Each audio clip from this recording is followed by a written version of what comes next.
Everyone, welcome to my class. Students, types of question के अंतर्गत हम निबंधात्मक प्रश्नों के बारे में जान चुके हैं।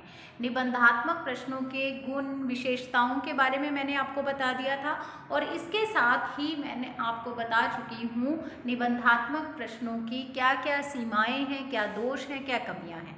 तो आज की क्लास में हम पढ़ने वाले हैं उसके बाद वस्तुनिष्ठ प्रश्नों के बारे में। तो आज की क्लास में हम वस्तुनिष्ठ प्रश्नों के गुणों पर बात करने वाले हैं। टाइप्स ऑफ क्वेश्चन हमारा टॉपिक है, जिसके अंतर्गत हमने निबंधात्मक प्रश्न अर्थात सब्जेक्टिव टाइप प्रश्न जो होते हैं, सब्जेक्टिव टाइप क्वेश्चन जो होते हैं, उनके कौन कौन सी मेरिट्स और कौन कौन सी डीमेरिट्स हैं वो जान लिया। और आज हम इसी टाइप्स ऑफ एजुकेशन में ऑब्जेक्टिव टाइप क्वेश्चंस के मेरिट्स के बारे में जानेंगे, अर्थात वस्तुनिष्ठ प्रश्नों के गुणों या विशेषताओं के बारे में बात करेंगे। तो यहाँ पे ये 10 पॉइंट्स मैंने लिख रखे हैं जो आपको बताएंगे वस्तुनिष्ठ प्रश्नों के गुणों या उनकी विशेषताओं के बारे में। तो चलिए इसे स्टार्ट करते हैं। एक एक पॉइंट को हम पढ़ते जाएंगे और समझते जाएंगे। सबसे पहले है वस्तुनिष्ठता, ऑब्जेक्टिविटी। वस्तुनिष्ठता क्या होती है स्टूडेंट्स? वस्तुनिष्ठता इन वस्तुनिष्ठ प्रश्नों का सबसे बड़ा गुण है, सबसे बड़ा गुण है। और अगर नाम देखेंगे वस्तुनिष्ठ, वस्तुनिष्ठता आपस में मिलते हुए जुलते हैं ना, तो इसका मतलब क्या है कि ये प्रश्न वस्तुनिष्ठ कहलाते हैं। तो किस रीजन से? क्योंकि इनमें ये गुण है, इनकी ये सबसे बड़ी विशेषता है, अर्थात इनकी इतनी बड़ी विशेषता के आधार पर ही इनका नाम पड़ गया वस्तुनिष्ठ। ठीक है, तो वस्तुनिष्ठता क्या होती है? वैसे तो ये मैं पहले ही आपको बता चुकी हूँ। वस्तुनिष्ठता ये है कि किसी भी टेस्ट को हम बार बार अप्लाई करें तो हमेशा जो उसका आंसर है वो सेम ही आए। ऐसा नहीं कि उसका आंसर चेंज हो जाए, नहीं, जो आंसर आना है वही रहे। तो यहाँ पे वस्तुनिष्ठ प्रश्नों में अगर बहुविकल्पात्मक प्रश्नों की बात करें तो ऑप्शन में अगर बी सही है या सी सही है तो आप अपने आधार पर ए या डी को, या अगर बी सही है तो सी को सही नहीं कर सकते। अगर बी सही है तो ही आप जो है वो बी के सही करने पर नंबर दे सकते हो एज अ टीचर, नहीं तो आप नंबर नहीं दे सकते। पूरी तरह से वस्तुनिष्ठ है ये। ठीक है, इसमें कोई भी व्यक्तिगतता आड़े नहीं आ सकती, हम अपनी नहीं चला सकते, कहने का मतलब ये है। रिक्त स्थानों की पूर्ति करो, अगर खाली स्थान से संबंधित कोई वस्तुनिष्ठ प्रश्न है, क्योंकि मैंने आपको प्रश्नों का वर्गीकरण बताया था, तो मैंने वस्तुनिष्ठ प्रश्नों का वर्गीकरण भी पाई चार्ट बना करके बताया था कि ये वस्तुनिष्ठ प्रश्नों के अंतर्गत ये प्रश्न आते हैं। अगर आपने वो वीडियो नहीं देखी है तो आप उस वीडियो को देख लेना। ठीक है, जो प्रश्नों के प्रकार टाइप्स ऑफ क्वेश्चन से रिलेटेड सबसे पहली वीडियो थी उसमें मैंने आपको बताया था। तो फिलिंग द ब्लैंक्स भी उसी में ही आते हैं। तो मान लीजिए फिलिंग द ब्लैंक्स अगर कोई है तो उसमें जो वर्ड आना है खाली जगह में, खाली स्थान पर, वही आएगा। आप अपनी इच्छा से उस पर कोई दूसरा वर्ड नहीं भर सकते हो, या बच्चा अगर कुछ गलत लिखेगा, कुछ और वर्ड लिखेगा तो आपको बच्चे के नंबर काटने ही पड़ेंगे। तो ये इन प्रश्नों की सबसे बड़ी विशेषता है कि पूरी तरह से वस्तुनिष्ठ होते हैं। इनका उत्तर तय होता है, आप अपनी मर्जी से इनका उत्तर चेंज नहीं कर सकते हो, या आप कुछ भी लिखोगे तो आपको नंबर नहीं मिलेंगे जब तक कि आप वही नहीं लिखोगे या उसी आंसर को चूज नहीं करोगे जो कि उसका राइट आंसर है। ठीक है, तो वस्तुनिष्ठता इनका गुण हो गया। उसके बाद देखिए दूसरा इनका गुण या विशेषता है मापनीयता। मापनीयता, मापन करने की योग्यता। तो ये प्रश्न जो है वो मापनीयता का गुण रखते हैं, विशेषता रखते हैं। कैसे रखते हैं? इनमें मापन करने का, सही तरीके से मापन करने का गुण होता है। जैसे ऑब्जेक्टिव टाइप क्वेश्चन है तो अगर आपने बच्चे को 10 ऑब्जेक्टिव टाइप क्वेश्चन दिए हैं, चाहे वो फिलिंग द ब्लैंक्स हैं, चाहे आपने उसको बहुविकल्पात्मक दिए हैं, राइट रोंग दिए हैं, मिलान करो वाले दिए हैं। बच्चे ने जितना किया है, एकदम सही किया है, आप उसको उतने नंबर दे देंगे। इसके अलावा आप उसको अपनी तरफ से कोई नंबर नहीं दे सकते हैं। अपनी तरफ से तो नहीं दे सकते हो ना कि चलो ये राइटिंग के ले लो, ये इसके ले लो, कुछ नहीं दे सकते हो। इसके अलावा अगर निबंधात्मक प्रश्नों के उत्तरों को आप चेक कर रहे हो तो आप अपनी व्यक्तिगतता के आधार पर, वो आपका प्रिय स्टूडेंट है जिसकी कॉपी आप चेक कर रहे हो, तो वहाँ पे आपने अगर किसी चीज़ का महत्व पूछा है और उसने लिख दिया कि इसका बहुत महत्व है, ठीक है, बहुत महत्व है और बहुत ही अधिक महत्व है, ऐसे 2-3 लाइनें लिख दी और मान लीजिए 4 नंबर का या 5 नंबर का क्वेश्चन था तो आपने उसको आधा नंबर दे दिया, क्योंकि उसने क्या लिखा है, बहुत महत्व है। ये लाइन एक लिख दी तो आपने उसको आधा नंबर, 1 नंबर, जो भी आपको सही लगा 1-2 लाइनों के लिए वो दे दिया। लेकिन ऐसा वस्तुनिष्ठ प्रश्नों में नहीं होता। हालांकि देखा जाए तो क्या उसको पता है कि क्या महत्व है, नहीं पता है उसको, उसने तो 2-3 लाइनें ऐसे ही जोड़ करके बस बहुत अधिक महत्व है ये बता दिया और आपने उसको नंबर भी दे दिया। आपको कोई चैलेंज नहीं करेगा वहाँ पे, लेकिन यहाँ पे आप ऐसा नहीं कर सकते। यहाँ पे बात उसी की होती है जो कि सही है। केवल उत्तर से संबंधित ही बात लिखने पर या उत्तर सही लिखने पर ही नंबर मिलता है, अदरवाइज नंबर नहीं मिलता। अगर वर्ड गलत होगा तो नंबर कट जाएगा। तो इसमें मापन का बहुत ही अच्छा गुण होता है। रियल तरीके से या हम कह सकते हैं कि सही मायनों में अगर मापन की बात की जाए तो मापन इन्हीं प्रश्नों का होता है। इसीलिए आपने देखा होगा ऑब्जेक्टिव टाइप क्वेश्चंस के इन गुणों के कारण ही जो भी हमारी कॉम्पिटिशन्स के लिए जो भी कॉम्पिटिटिव एग्ज़ाम्स होते हैं उनमें हमेशा यही प्रश्न पूछे जाते हैं। निबंधात्मक प्रश्न पूछना बंद हो गया है। रीज़न होगा ना, बंद हो गया, पहले पूछे जाते थे अब नहीं पूछे जाते। रीज़न क्या है, क्योंकि वस्तुनिष्ठ पर जो प्रश्नों में एक तो वस्तुनिष्ठता का जो ये गुण है ये इसे बहुत ही महान बना देता है। इन्हीं रीज़न से सभी कॉम्पिटिटिव एग्ज़ाम के अंदर अब यही परीक्षाएं ली जाती हैं, यही प्रश्न पूछे जाते हैं, ठीक है। तो वस्तुनिष्ठता का गुण भी होता है और मापनीयता, सही रूप में मापन कर हो पाता है बच्चे का, ठीक है। उसके बाद देखिए संपूर्ण पाठ्य वस्तु का प्रतिनिधित्व। अगर संपूर्ण पाठ्य वस्तु के प्रतिनिधित्व की बात करें तो वस्तुनिष्ठ प्रश्न ऐसा बिल्कुल बहुत ही अच्छे तरीके से करते हैं। कैसे करते हैं स्टूडेंट्स, देखिए यहाँ पे जब ये प्रश्न बनाने होते हैं तो भले ही आपने एक टॉपिक में से, मान लीजिए एक पार्ट में से ये प्रश्न बनाने हैं, किसी भी टीचर ने एक पार्ट में से ये प्रश्न बनाने हैं, तो भी वो उस पार्ट में से लगभग 10 से 15, एक नॉर्मल 3-4 पेज का पार्ट है तो भी वो चाहे तो उसमें से 10-15 क्वेश्चन बन जाते हैं, ठीक है। तो इस तरह से यहाँ पे क्योंकि इन प्रश्नों की संख्या ज़्यादा होती है तो संपूर्ण पाठ्य वस्तु में से आप प्रश्न बना सकते हो। अगर इसी के अपोजिट जब हम बात करते हैं निबंधात्मक प्रश्नों की, तो मैंने आपको पिछली क्लास में निबंधात्मक प्रश्नों के बारे में जहां उनकी सीमाएं बताई थी तो बताया था ना कि जैसे हमारा ही मैंने उदाहरण दिया था कि हम क्या करते थे, हर एक यूनिट में से 2 क्वेश्चन आने हैं तो हम क्या करते थे, हम वहाँ पे अगर उस यूनिट के अंदर 3 से 4 पॉइंट है तो पहले ही हम 1 पॉइंट उसमें से छोड़ देते थे, 3 ही तैयार करते थे, क्योंकि हमें पता था अथवा में क्वेश्चन आएगा ही आएगा। तो निबंधात्मक प्रश्नों को जब बच्चे हल करते हैं तो आधा सिलेबस वो पहले ही छोड़ देते हैं। लेकिन यहाँ पे जब आपसे ये कहा जाए कि आपकी ऑब्जेक्टिव टाइप परीक्षा है या ऑब्जेक्टिव टाइप क्वेश्चन आएंगे तो आपको भी पता है कि सारे लेसन्स में से आएंगे, तब आप क्या करोगे, सारे लेसन्स पढ़ोगे, सारी यूनिट्स पढ़ोगे, ठीक है। तो इस तरह से ये प्रश्न क्या करते हैं, ये संपूर्ण पाठ्य वस्तु जो भी आपकी टोटल जो भी कंप्लीट जो कंटेंट है आप उसको पढ़ते हो, पूरे सिलेबस को पढ़ते हो, ठीक है। इसके बाद देखिए नेक्स्ट है आपके सामने विश्वसनीयता। अब यहाँ पे वस्तुनिष्ठता को आपने जान लिया, विश्वसनीयता की बात करती हूँ तो विश्वसनीयता ये है कि कितने विश्वास करने के योग्य है, ये टेस्ट पूरी तरह से विश्वास करने के योग्य है।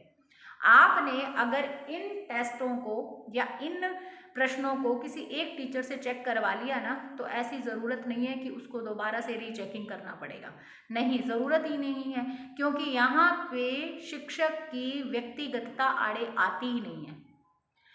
आप मेरे कितने ही प्रिय स्टूडेंट हैं, अगर मैं आपका कोई टेस्ट लेती हूँ, ऑब्जेक्टिव टाइप क्वेश्चन उसमें देती हूँ, तो अगर आपने वहाँ पे गलत किया है तो मैं आपको नंबर दे ही नहीं सकती, मैं नहीं दे सकती आपको नंबर, ठीक है। हाँ, सब्जेक्टिव टाइप है, निबंधात्मक प्रश्नों के उत्तर लिखे हैं तो आपकी 1-2 लाइनों का भी मैं कोई मीनिंग निकाल करके अपने तरीके से कोई 10 में से 1-2 नंबर, 5 में से 1-2 नंबर मैं आपको दे सकती हूँ, वैसे नहीं दे सकती मैं, ठीक है। तो यहाँ पे पूरी तरह से ये विश्वसनीय होते हैं। वस्तुनिष्ठ प्रश्नों को अगर एक बार टीचर से चेक करवा लिया तो दोबारा रीचेकिंग की कोई ज़रूरत ही नहीं है, आप इन पे पूरी तरह से विश्वास कर सकते हो, ठीक है। क्योंकि इसमें कुछ भी हम ये कह सकते हैं, व्यक्तिगतता कह लो या धांधली कह लो, ऐसा कुछ नहीं हो सकता, एकदम फेयर काम होता है इसमें। उसके बाद स्टूडेंट्स देखिए आगे है वैधता, वैलिडिटी। हम बच्चे को अगर 5 यूनिट याद करने के लिए दे रहे हैं या मान लो उसके एग्ज़ाम के अंदर, उसके परीक्षा के अंदर 5 चैप्टर आने हैं, तो ये क्या करती हैं, ये प्रश्न जो होते हैं ये बच्चे की वास्तविक रूप में से बुद्धि को चेक करते हैं, उसके वास्तविक रूप से यही चेक करते हैं। क्योंकि बाकियों में तो मैंने आपको बता ही दिया क्या होता है, निबंधात्मक में बच्चे को पता ही है कि यहाँ से इस यूनिट में से 2 क्वेश्चन आने अथवा में आएंगे तो बाकी छोड़ देगा वो, लेकिन यहाँ पे वो क्या करेगा, कंप्लीट पढ़ेगा, ठीक है, सारा का सारा ज्ञान लेगा, सारे चैप्टर्स पढ़ेगा, सारी यूनिट्स पढ़ेगा। तो यहाँ पे ये पूरी तरह से वैध होंगे, सही रूप में परीक्षा यही होगी।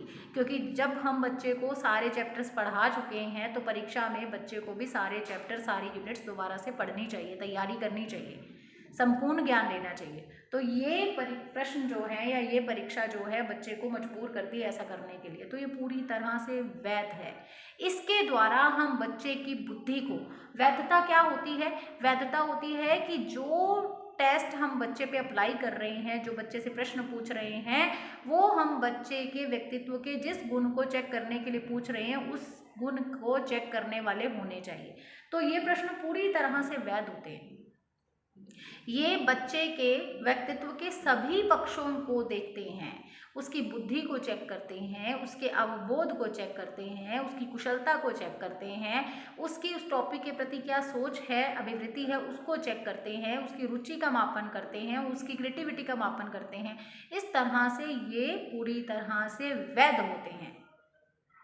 उसके बाद देखिए नेक्स्ट 6th पॉइंट है आपके सामने, उद्देश्य निष्ठता। उद्देश्य निष्ठता क्या चीज है, उद्देश्य क्या होते हैं, ऑब्जेक्टिव। तो इनमें उद्देश्य निष्ठता का गुण होता है, अर्थात हम जिन उद्देश्यों को लेकर के बच्चे की परीक्षा ले रहे हैं या बच्चे से प्रश्न पूछ रहे हैं उनके बारे में संपूर्ण नॉलेज मिल जाती है। आप बच्चे का मूल्यांकन करते हो तभी तो प्रश्न पूछते हो बच्चे से। तो यहाँ पे मैं 2 चीज़ें आपको बताना चाहूँगी। पहली चीज़ तो ये कि बालक को हम पढ़ाते हैं, बालक के मूल्यांकन के द्वारा हमें पता चल जाता है कि हमारा पढ़ाया हुआ बच्चे को समझ में आया है या नहीं आया। तो ये बहुत अच्छा तरीका होता है ऑब्जेक्टिव टाइप क्वेश्चन पूछ करके। आप उनको कोई फिलिंग द ब्लैंक्स दे दो, आप सत्य असत्य वाला कोई क्वेश्चन पूछ लो, आप मिलान करो वाला कोई क्वेश्चन पूछ लो, आप ऑब्जेक्टिव टाइप पूछ लो, जिससे कि ये पता चल जाए कि आपका पढ़ाया उन्हें समझ में आया है या नहीं आया, ठीक है। और इसके साथ ही जो मैंने दूसरा आपको बताया, दूसरा पॉइंट मेरा क्या है कि जब हम पाठ योजना बनाते हैं, आप लोगों ने बीएड में जो पाठ योजना आप लोग बनाते हो या बनाई थी आपने, तो उसमें आप भी पाठ योजना के लास्ट में जो मूल्यांकन प्रश्न बनाते हो, तो उसमें आपके टीचर ने आपको क्या बोला था, क्या निबंधात्मक प्रश्न बनाने को बोला था उन्होंने? नहीं बोला था। वो भी आपको यही कहते थे कि आप यहाँ पे क्या बनाए, वस्तुनिष्ठ प्रश्न बनाए। 2 जैसे आपने, हम ज़्यादातर अधिकतर 2 जो है वो दो ऑप्शन वाले बना लेते हैं, बहुविकल्पात्मक बना लेते हैं, फिर 2 खाली स्थानों की पूर्ति करो, फिर 2 नीचे बना लेते हैं सत्य असत्य वाले, राइट रॉन्ग वाले, है ना। ज़्यादातर हम ऐसा ही करते हैं। क्या आपके शिक्षक ऐसा नहीं कर सकते थे कि वो आपको कह देते कि बस 1 क्वेश्चन डाल दो यहाँ पे, आपके चैप्टर में से निबंधात्मक प्रश्न डाल दो? नहीं, उन्होंने ऐसा नहीं कहा। कर सकते थे बट किया नहीं। क्यों नहीं किया? क्योंकि उनको भी पता है कि सही रूप में अगर प्रश्नों की बात की जाए, अगर मूल्यांकन अच्छी तरह से बच्चे का करना है तो हमेशा वो वस्तुनिष्ठ प्रश्नों से ही होता है, वो नहीं होता निबंधात्मक प्रश्नों से। इसीलिए यहाँ पे पाठ योजना के लास्ट में भी आपको ऐसा करने के लिए कहा जाता है, या आपने सीखा ही ऐसा करना। रोलर बोर्ड पे भी आप जो लिखते हो, रोलर बोर्ड पे या बच्चे से प्रश्न पूछते हो ना, तो निबंधात्मक क्यों नहीं पूछते वहाँ पे?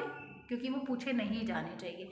तो यहाँ पे ये जो ऑब्जेक्टिव टाइप क्वेश्चंस होते हैं, इन्हीं के द्वारा हम अपने उद्देश्यों को चेक कर सकते हैं। उद्देश्य आपको पता ही है, त्रिध्रुवीय प्रक्रिया हर क्लास में बात होती है। शैक्षिक उद्देश्यों का निर्धारण होता है दूसरे ध्रुव पर, फिर दूसरे ध्रुव पर शिक्षण अधिगम व्यवस्था होती है, तीसरे ध्रुव पर मूल्यांकन होता है। तो शैक्षिक उद्देश्यों की प्राप्ति किस सीमा तक हुई है ये हमें तभी पता चलता है जब हम बच्चे का मूल्यांकन करते हैं, और मूल्यांकन करने के लिए हम बच्चे से प्रश्न पूछते हैं। तो जब वस्तुनिष्ठ प्रकार के प्रश्न बच्चे से पूछे जाते हैं तो ये सही रूप में पता चलता है कि जो शिक्षा के उद्देश्य हम शुरू में लेकर के चले थे वो किस सीमा तक प्राप्त हुए। तो ये वस्तुनिष्ठ प्रश्न पूरी तरह से उद्देश्यनिष्ठ होते हैं, उद्देश्यों पर आधारित होते हैं। ठीक है, चलो ये 6 पॉइंट्स हो गए हैं आपके। उसके बाद देखिए नेक्स्ट है निदानात्मक। निबंधात्मक प्रश्नों के मैंने आपको दोष कराए थे। तो मैंने ये कहा था कि वहाँ पे आपको पढ़ाया था कि निदानात्मक परीक्षण में वो अनुपयोगी हैं या अनुपयुक्त हैं, ऐसी मैंने लाइन आपको वहाँ पे लिखाई थी। तो यहाँ पे ये पूरी तरह से निदान हेतु सक्षम है या उपयुक्त है। निदान करना क्या होता है? कारणों का पता लगाना। इन प्रश्नों के द्वारा आप टॉपिक पढ़ाने के बाद बच्चे का मूल्यांकन करें, आप बच्चे से प्रश्न पूछें, ये वस्तुनिष्ठ प्रश्न पूछें, आपको पता चल जाएगा कि आपके स्टूडेंट को क्या समझ में नहीं आया है। आप उसको दोबारा से बता सकते हो। निबंधात्मक प्रश्नों में ऐसा नहीं पॉसिबल नहीं है। वहाँ पे निबंधात्मक प्रश्नों के द्वारा आप बच्चों की समस्याओं का निदान नहीं कर सकते। ठीक है, अब जब निदान ही नहीं होगा, यानी कारणों का ही नहीं पता होगा या डायग्नोज ही नहीं होगी बच्चे की परेशानी, तो फिर आप उसका उपचार कैसे करेंगे? निदान होगा तभी तो उपचार होगा।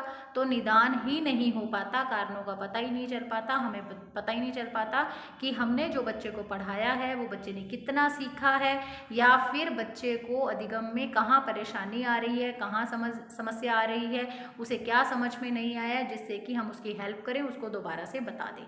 तो वस्तुनिष्ठ प्रश्नों में ये गुण रहता है कि ये बच्चे का जो वीक पॉइंट होता है, जो अधिगम की समस्या होती है, उसको दिखाने का काम करते हैं। इसके द्वारा हमें ये पता चल जाता है कि बच्चे को ये चीज़ यहाँ से समझ में नहीं आई है, और हम प्रयास करके दोबारा बता करके, भले ही हमारे टीचिंग मेथड में कुछ परिवर्तन ला करके बच्चे को अच्छे से सिखा सकते हैं। ठीक है, तो ये एक ऐसा गुण है, इसमें निदानात्मकता का गुण है। उसके बाद देखिए 8th पॉइंट है आपके सामने, अधिक विभेदकता। विभेदकता, अब ये विभेदकता क्या है? विभेदकारिता, जो हम ये शब्द यूज करते हैं, विभेद करना मतलब अलग अलग टाइप्स के क्वेश्चंस होना। अब जब निबंधात्मक प्रश्नों की बात होती है स्टूडेंट्स, तो बस एक ही टाइप के क्वेश्चन होते हैं कि आप प्रश्न लिख देते हो, उसकी शब्द सीमा होती है 250 से 500 शब्दों में बच्चों ने आंसर देना होता है, बस एक ही चीज़ आती है उसके अंतर्गत। जबकि मैंने बताया कि जो वस्तुनिष्ठ प्रश्न होते हैं वो कई टाइप के होते हैं, उसमें खाली स्थान वाले प्रश्न भी आते हैं, उसमें बहुविकल्पात्मक भी आते हैं, उसमें सत्य असत्य भी आते हैं, मिलान करो वाले भी आते हैं, उसमें जो हमें वर्गीकरण वाले प्रश्न होते हैं, कैटेगरीज बनानी होती हैं कि कौन से वर्ग में आता है, या ओड वन को चूज़ करना जो हम कहते हैं, वो भी आते हैं। तो इस तरह से इसके काफ़ी सारे तरीके हैं इन प्रश्नों को पूछने के, इसकी काफ़ी सारी कैटेगरीज हैं, या हम कहें कि इसके काफ़ी सारे तरीके हैं।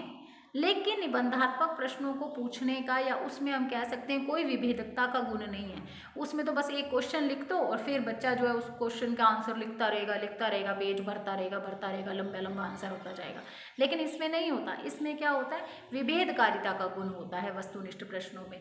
आप इसमें कई तरह के प्रश्न डाल सकते हो, जिससे कि उस परीक्षा को देने में बच्चे को बहुत ही इंटरेस्ट आएगा, यानी बोरिंग नहीं होता। निबंधात्मक प्रश्नों की तरह ये वाले जो प्रश्न है, या ये इन प्रश्नों से संबंधित जो परीक्षा होती है वो बोरिंग नहीं होती, उसमें विभेदकारिता बहुत होती है। आप थोड़े से फिलिंग द ब्लैंक्स डाल दिए, थोड़े से फिर आपने उसके बाद बहुविकल्पात्मक वाले डाल दिए, कुछ राइट रॉन्ग वाले डाल दिए, कुछ वर्गीकरण वाले डाल दिए, कुछ आपने बच्चे के लिए मिलान करो वाले डाल दिए। तो इस तरह से आप एक अच्छा सा टेस्ट तैयार कर सकते हो आप इन प्रश्नों की सहायता से, ऑब्जेक्टिव टाइप क्वेश्चंस की सहायता से, वस्तुनिष्ठ प्रश्नों की सहायता से। ठीक है, चलिए अभी नेक्स्ट देखिए, स्पष्टता, क्लैरिटी। अब यहाँ पे ये जो प्रश्न होते हैं ये पूरी तरह से क्लैरिटी लिए हुए होते हैं, इसमें कुछ भी ऐसी कंफ्यूजन वाली स्थिति नहीं होती कि बच्चा पजल हो जाए कि इसके आंसर में मुझे क्या लिखना है। नहीं, बच्चे को क्लैरिटी चाहिए। अगर फिलिंग द ब्लैंक्स बच्चे के सामने है, बच्चा क्वेश्चन को पढ़ता है, तो बच्चे को पता ही है कि मुझे यहाँ पे यही एग्जैक्ट आंसर चाहिए, वो एग्जैक्ट वर्ड चाहिए जिससे कि ये फिल हो जाए।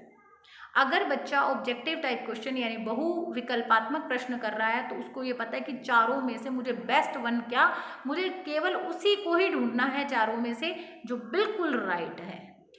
वो उलझा नहीं सकता आपको, बिल्कुल नहीं उलझा सकता, वो तो आपको राइट आंसर देगा तभी आप नंबर दोगे।